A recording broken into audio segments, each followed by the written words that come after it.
2000 সালের 25 জানুয়ারি বুধবার ওই বছর 17 মার্চ কি বার ছিল? আমাকে ফার্স্টে খেয়াল করতে হবে 2000 সালটি কি ছিল? অধিবর্ষ ছিল। কেন ছিল? 4 দিয়ে ভাগ করবো না 400 দিয়ে ভাগ করবো? 400 দিয়ে ভাগ করব।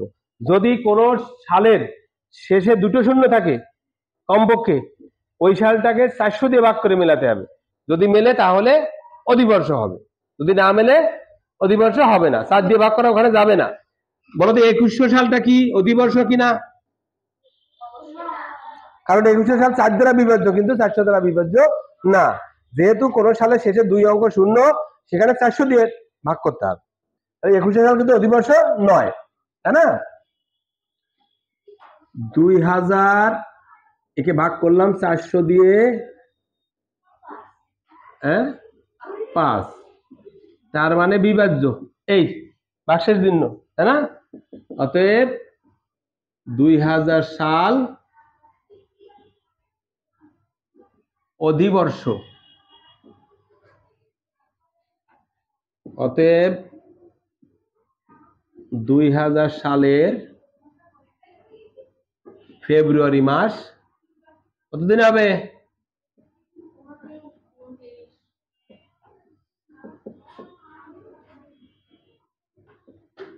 29 দিনে। এখন দেখো 25শে মার্চের কতদিন পর 17ই মার্চ, 25শে জানুয়ারির কতদিন পর 17ই মার্চ, এটা বের করতে হবে, তাই না? আরে 25 জানুয়ারির, জানুয়ারি মাস আছে 31 দিনে, 31 প্লাস 29 প্লাস 17 বিয়োগ 25, এত দিন, বা যোগ করো 7, 9 7 16, 17 7, হাতে 1, 1 4 5 6 7, 77 বিয়োগ 25, এত দিন, বা কতদিন আছে বলতো? 52, 52 দিন পর 17 মার্চ। তাহলে 25 জানুয়ারির 52 দিন পরে 17ই মার্চ পেয়েছি। এখন এই 52 দিন সমান কত সপ্তাহ বের করি? 7 দিয়ে 7 7 49 না?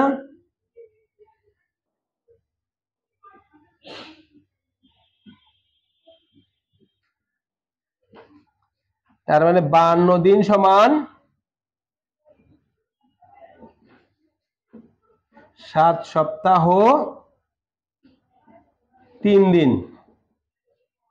জানা আছে প্রতি সপ্তাহ বা এক সপ্তাহ পর পর একই বার আসে, তাই না? তাহলে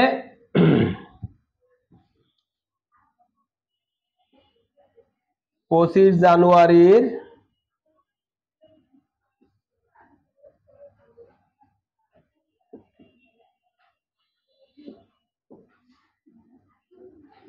7 সপ্তাহ পর 25 জানুয়ারি যেহেতু বুধবার, তাহলে এটাও বুধবার হবে। 7 সপ্তাহ পরে বুধবার, এর আবার 3 দিন পরে, না?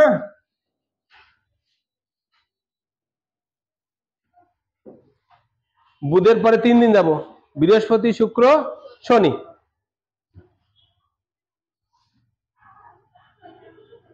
উত্তর কত হবে? শনিবার।